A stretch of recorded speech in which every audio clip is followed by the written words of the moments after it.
ചോരയെങ്കി ചോര കൊണ്ട്, ചോരയെങ്കി ചോര കൊണ്ട് മോചനം ലഭിക്കുവാൻ ഒറ്റക്കെട്ടായി മുന്നോട്ട്, ഒറ്റക്കെട്ടായി മുന്നോട്ട്. ഇൻക്ലാബ് സിന്ദാബാദ്, ഇൻക്ലാബ് സിന്ദാബാദ്, ധർണാ സമരം സിന്ദാബാദ്. കണ്ണൂർ അർബൻ നിധി തട്ടിപ്പ് കേസ് കേരളത്തിൽ തന്നെ ഏറെ കോളിളക്കം സൃഷ്ടിച്ച ഒരു കേസായിരുന്നു. കോടിക്കണക്കിന് രൂപ നിക്ഷേപകരുടെ കോടിക്കണക്കിന് രൂപ തട്ടിയെടുത്ത് അതിൻ്റെ ഡയറക്ടർമാർ മുങ്ങുന്ന ഒരു സാഹചര്യമാണ് ഉണ്ടായത്. ആ കേസിൽ പരാതി കിട്ടിയ ഉടൻ തന്നെ കണ്ണൂർ ടൗൺ പോലീസ് ശക്തമായ നടപടി സ്വീകരിച്ചു. ഇൻസ്പെക്ടറായിരുന്ന PA ബിനു മോഹന്റെ നേതൃത്വത്തിൽ പ്രതികളെയെല്ലാം പിടികൂടി. കോടിക്കണക്കിന് രൂപയുടെ, അതായത് ഏതാണ്ട് 20 കോടിയിലധികം രൂപയുടെ തട്ടിപ്പാണ് നടന്നത്. അതുകൊണ്ട് തന്നെ കേസ് ക്രൈംബ്രാഞ്ചിന് വിട്ടു. കേസ് ക്രൈംബ്രാഞ്ചിന് വിട്ടതോടുകൂടി ഈ അന്വേഷണം നിലച്ചു എന്നാണ് ഈ നിക്ഷേപകരുടെ പരാതി. തട്ടിപ്പ് നടത്തിയ ഡയറക്ടർമാരുടെ സ്വത്ത് കണ്ടുകെട്ടി അവർക്ക് ആ തുക, നഷ്ടപ്പെട്ട തുക തിരിച്ചു നൽകണം എന്ന ആവശ്യമാണ് ഇവർ ഉന്നയിക്കുന്നത്. ഈ ആവശ്യം ഉന്നയിച്ചുകൊണ്ടാണ് കണ്ണൂർ ക്രൈംബ്രാഞ്ച് ഓഫീസിലേക്ക് ഈ നിക്ഷേപകർ, പണം നഷ്ടപ്പെട്ടവർ മാർച്ച് നടത്തിയത്. മാർച്ച് കണ്ണൂർ കോർപ്പറേഷൻ മുൻ മേയർ അഡ്വക്കേറ്റ് ടി.ഒ. മോഹനൻ ഉദ്ഘാടനം ചെയ്തു. നിശിതമായ വിമർശനമാണ് അഡ്വക്കേറ്റ് ടി.ഒ. മോഹനൻ ഉയർത്തിയത്. മുഖ്യമന്ത്രിയുടെ ഓഫീസ് കേന്ദ്രീകരിച്ച് പോലീസിലെ മാഫിയ സംഘം മുന്നോട്ട് പോകുന്നു, പ്രവർത്തിക്കുന്നു എന്ന ഗുരുതരമായ ആരോപണം ടി.ഒ. മോഹനും ഉന്നയിക്കുകയാണ്. അഡ്വക്കേറ്റ് ടി.ഒ. മോഹനൻ പറയുന്നത് കേരളത്തിലെ ഏറ്റവും വലിയ മാഫിയ സംഘങ്ങൾ പോലീസിലാണ് ഉള്ളത് എന്നാണ്. PV അൻവർ എന്ന ഭരണകക്ഷി MLA ഉയർത്തിയ ആരോപണങ്ങൾ ചേർത്ത് വെച്ചുകൊണ്ടാണ് ഇത്തരത്തിലുള്ള ഒരു ആരോപണം അഡ്വക്കേറ്റ് ടി.ഒ. മോഹനൻ ഉയർത്തിയത്. അർബൻ നിധി എന്ന തട്ടിപ്പ് സ്ഥാപനത്തിൽ ആ നിക്ഷേപിച്ച പണം മുഴുവൻ ഒരു തട്ടിപ്പ് സംഘം തട്ടിക്കൊണ്ടു പോവുക എന്ന് പറയുന്നത് നമ്മുടെ നാട്ടിൽ മാത്രമാണ് ഇപ്പൊ നടക്കുക.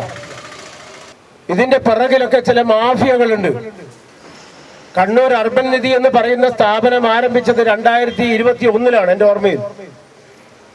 ആ 2021 അത് ആരംഭിക്കുമ്പോൾ വളരെ സന്തോഷപൂർവ്വം അത് ഉദ്ഘാടനം ചെയ്യാൻ ഇടതുപക്ഷ ജനാധിപത്യ മുന്നണിയുടെ കൺവീനർ സ്ഥാനത്ത് നിന്ന് പുറത്താക്കപ്പെട്ട EP ജയരാജൻ അവിടെ എത്തിയിരുന്നു. അതാണ് ഉദ്ഘാടനം ചെയ്തത്.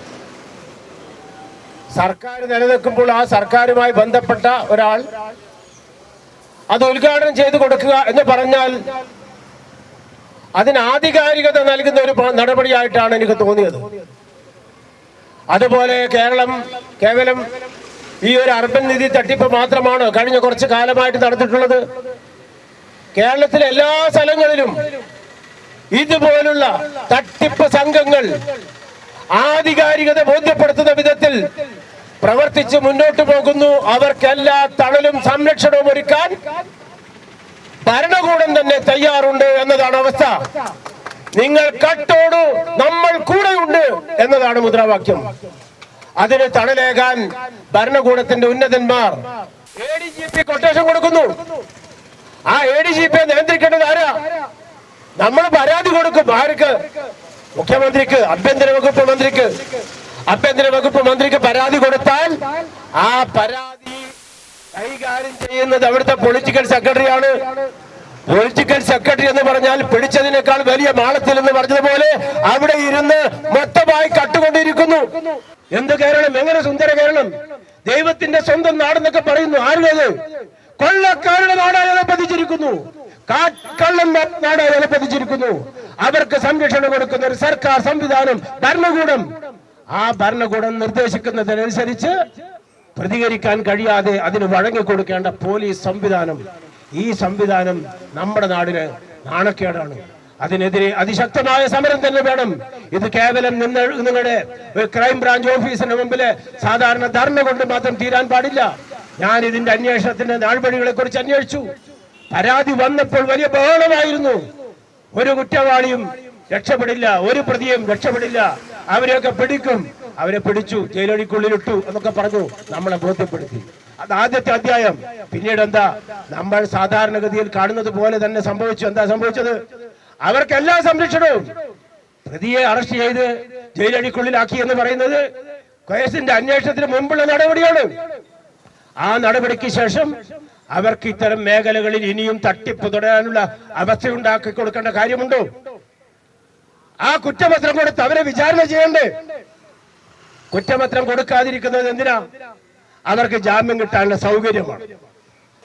അതിശക്തമായ സമരവുമായി മുന്നോട്ട് പോകുമെന്നാണ് ഈ ഡെപ്പോസിറ്റേഴ്സ് അസോസിയേഷൻ പറയുന്നത്. പാമ്പിനെ കൊന്നാൽ പോലും പിടിച്ച് ജയിലിൽ ഇടുന്ന ഈ നാട്ടിൽ ഇത്രയും വലിയ കൊള്ള നടത്തിയ ആളുകൾക്കെതിരെ എന്തുകൊണ്ട് അതിശക്തമായ നടപടി സ്വീകരിക്കുന്നില്ല എന്ന ചോദ്യമാണ് ഡെപ്പോസിറ്റേഴ്സ് അസോസിയേഷന്റെ വൈസ് പ്രസിഡന്റ് CV മോഹനൻ ചോദിക്കുന്നത്. ഒരു പാമ്പിനെ കൊന്നു എന്നറിഞ്ഞാൽ അവനെ നിയമത്തിന്റെ മുന്നിൽ കൊണ്ടുവരുന്ന ജുഡീഷ്യറി വ്യവസ്ഥിതിയുള്ള ഒരു നാടാണ് കേരളം, ഇന്ത്യ മഹാരാജ്യം. നിങ്ങൾ മനസ്സിലാക്കണം, പട്ടിണി കിടന്നും കൂലിപ്പണിയെടുത്തും ജീവിതം ഹോമിക്കപ്പെട്ടവരുടെ ചോരയാണ് ഈ കാട്ടുകള്ളന്മാർ കട്ടെടുത്തത് എന്നുള്ള നഗ്നസത്യം ഈ പോലീസ് മേധാവികൾക്കും ഈ ജുഡീഷ്യറിക്കും പത്രം വായിക്കുന്ന ഓർഡിനറി പീപ്പിൾസിനെല്ലാം അറിയാവുന്ന സത്യമാണ്, സർക്കാരിന് അറിയാവുന്ന സത്യമാണ്.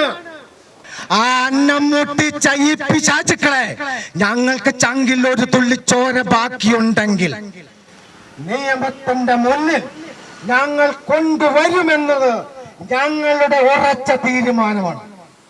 അർബൻ നിധിയുമായി ബന്ധപ്പെട്ട് ഏതാണ്ട് 2 വർഷമായി ഈ നിക്ഷേപകർ ഇങ്ങനെ പോലീസ് സ്റ്റേഷനും കോടതിയുമൊക്കെ കയറി ഇറങ്ങുകയാണ്.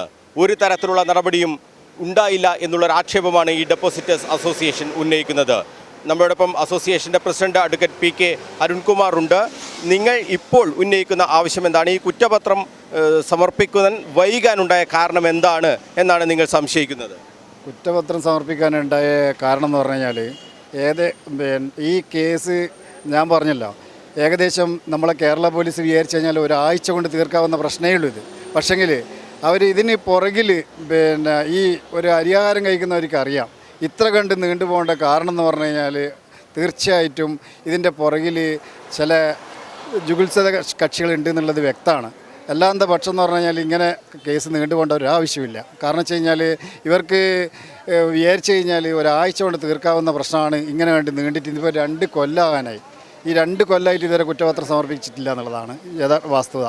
പിന്നെ രണ്ടാമത്തെ കേസ് എന്ന് പറഞ്ഞു കഴിഞ്ഞാൽ ഈ പറഞ്ഞ കുറ്റപത്രം മാത്രമല്ല, അത് ഒരു കാരണം മാത്രമാണ്.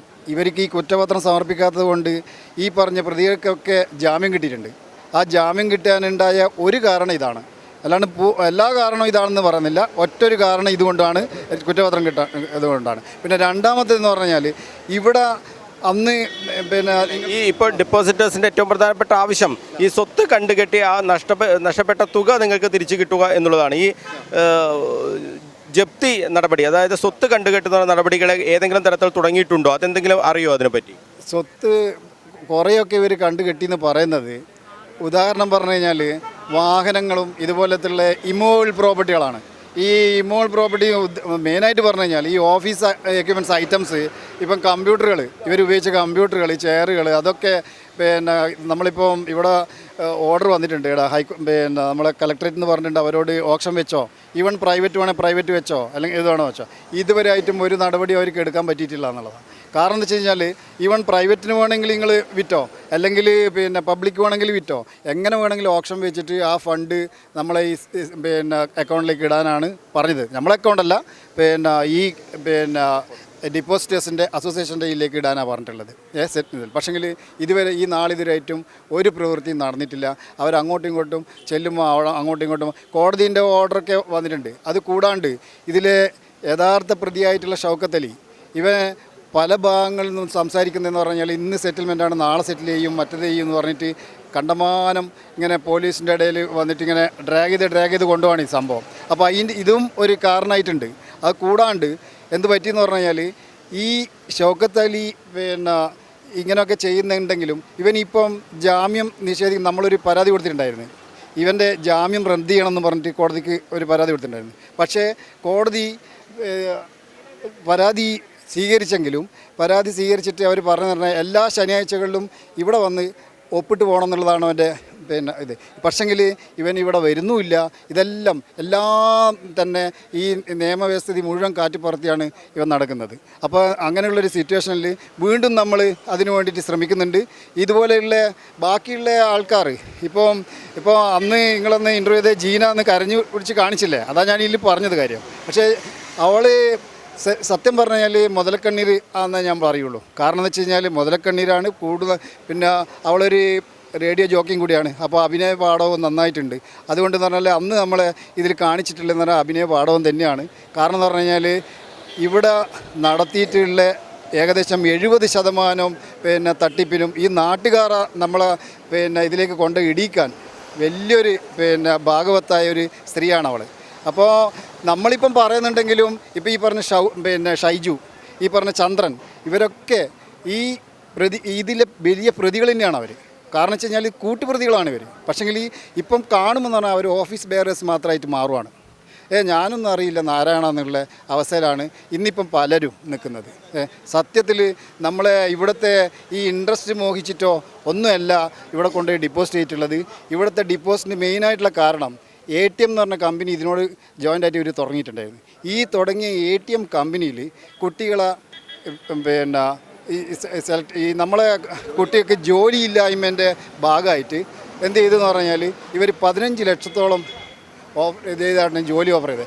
ആദ്യഘട്ടങ്ങളിൽ നല്ല ശമ്പളം കൊടുത്തു. 45,000 50,000 ശമ്പളം കിട്ടുമ്പം നമ്മളെ കുട്ടികൾ ഇന്നിപ്പം IT മേഖലകളിൽ നാട്ടിൻപുറത്ത് പോയി കഴിഞ്ഞാൽ മറ്റുള്ള സംസ്ഥാനങ്ങളിൽ ചെന്ന് കഴിഞ്ഞാൽ അവർക്കെന്ന് പറഞ്ഞാൽ തുച്ഛമായ ശമ്പളമേ ഉള്ളൂ. അത് കൂടാണ്ടെന്ന് പറഞ്ഞാൽ അവിടെ വരുന്ന ദൈനംദിന ചിലവുകൾ നോക്കിക്കഴിഞ്ഞാൽ ഭീമമായ രീതിയിൽ വർദ്ധിച്ചിട്ടുണ്ട്. ഈ ഭീമമായ ചിലവ് വർദ്ധിച്ചെങ്കിലും അവർക്ക് പിടിച്ചു നിൽക്കാൻ പറ്റാത്ത സിറ്റുവേഷൻ ആകുമ്പോൾ നാട്ടിൽ ഇങ്ങനെയുള്ള ഉടായ്പ സ്ഥാപനങ്ങൾ തുടങ്ങുമ്പോൾ അതിലേക്ക് ആകർഷിക്കപ്പെടുകയാണ് ചെയ്യുന്നത്. അപ്പോൾ ഇപ്പം ഗവൺമെൻറ് തലത്തിൽ തന്നെ നോക്കിക്കഴിഞ്ഞാൽ നമ്മളിപ്പോൾ ആ കാലഘട്ടങ്ങളിൽ മാത്രം ഒരു തേച്ച് മിനുക്ക് നടത്തും. അത് കഴിഞ്ഞ് കഴിഞ്ഞാൽ പിന്നെ വീണ്ടും തദൈവ്യമാണ്. ഇവന്മാർ ഇപ്പം വീണ്ടും തുടങ്ങിയിട്ടുണ്ട്. ഇവർ ഇവൻ്റെ അനുജൻ്റെ പേരിൽ ഈ ഷൗക്കത്തിൻ്റെ അനുജൻ്റെ പേരിൽ പഴയ സ്റ്റാഫുമാർ എന്ന് പറഞ്ഞു കഴിഞ്ഞാൽ പുതിയ ബോട്ടിൽ പഴയ വീനി എന്ന് പറഞ്ഞ പോലത്തെ അവസ്ഥയാണ് ഇവർ നടത്തിക്കൊണ്ടിരിക്കുന്നത്. ശക്തമായ ഇതുമായി നിങ്ങൾ നിയമ നടപടികളായി നിങ്ങൾ മുന്നോട്ട് പോകും. തീർച്ചയായിട്ടും ശക്തമായ സമര പരിപാടികൾ ഇനിയും ഞങ്ങൾ സംഘടിപ്പിക്കും. അപ്പോൾ ഇതുവരെ നമ്മൾ കാത്തു നിന്നത് ഇവൻ എന്തെങ്കിലും ഒരു സെറ്റിൽമെൻറ്റിൽ വരും, നമ്മൾ തീർക്കും. കാരണം വെച്ചാൽ ഇത്രയും ആൾക്കാർ അനാഥാക്കിയ സംഭവം ഇതെന്ന് പറഞ്ഞൊരു ചെറിയ കാര്യമായിട്ട് കാണുന്നില്ല. കാരണം വെച്ച് കഴിഞ്ഞാൽ കുട്ടികളെ ജോലീൻ്റെ ഭാഗമായിട്ടാണ് ഇവർ ശരിക്കും നമ്മളെ എന്ത് ചെയ്തിട്ടുള്ളത്, ലൂട്ട് ചെയ്തത്. അപ്പോൾ അതുകൊണ്ടെന്ന് പറഞ്ഞു കഴിഞ്ഞാൽ തീർച്ചയായിട്ടും നമ്മൾ വീണ്ടും ഇതിനു വേണ്ടി ശക്തമായ സമര മുറകളുമായിട്ട് മുന്നോട്ട് വന്നായിരിക്കും.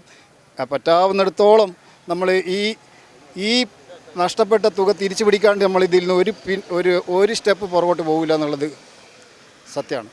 എന്തായാലും ഭീമമായ പലിശ ലഭിക്കും എന്നതുകൊണ്ട് മാത്രം നിക്ഷേപകരായി വന്നവരല്ല ഇവർ എന്നത് നമുക്കെല്ലാവർക്കും അറിയാം. ഒരു ജോലി, ആ ജോലിക്ക് വേണ്ടി പണം നിക്ഷേപിച്ച ആളുകളാണ് ഏറ്റവും കൂടുതൽ. നമ്മൾ ഈ സമരത്തെക്കുറിച്ചൊക്കെ പറയുമ്പോൾ ഇവരെയൊക്കെ കുറ്റപ്പെടുത്തുന്ന രീതിയിൽ, അതായത് വലിയ പലിശ കിട്ടും എന്ന് കരുതി പണം നിക്ഷേപിച്ച ആളുകൾക്കാണ് ഇത്തരത്തിൽ പണം നഷ്ടപ്പെട്ടിട്ടുള്ളത് എന്ന് മാത്രം നമ്മൾ കാണരുത്. യുവാക്കൾക്ക് തൊഴിൽ കിട്ടും എന്നുള്ള ആ മോഹന വാഗ്ദാനത്തിലാണ് പലരും പെട്ടുപോയത്. 15 ലക്ഷം വരെ നിക്ഷേപിച്ചാൽ അവർക്ക് ജോലി എന്നുള്ള രീതിയിൽ പല മാതാപിതാക്കളും അവരുടെ സമ്പാദ്യം മുഴുവൻ എടുത്ത് ഇങ്ങനെ നിക്ഷേപിച്ചത് തൻ്റെ മക്കൾക്ക് അല്ലെങ്കിൽ മകൾക്ക് ഒരു ജോലി എന്നുള്ള രീതിയിൽ തന്നെയാണ്.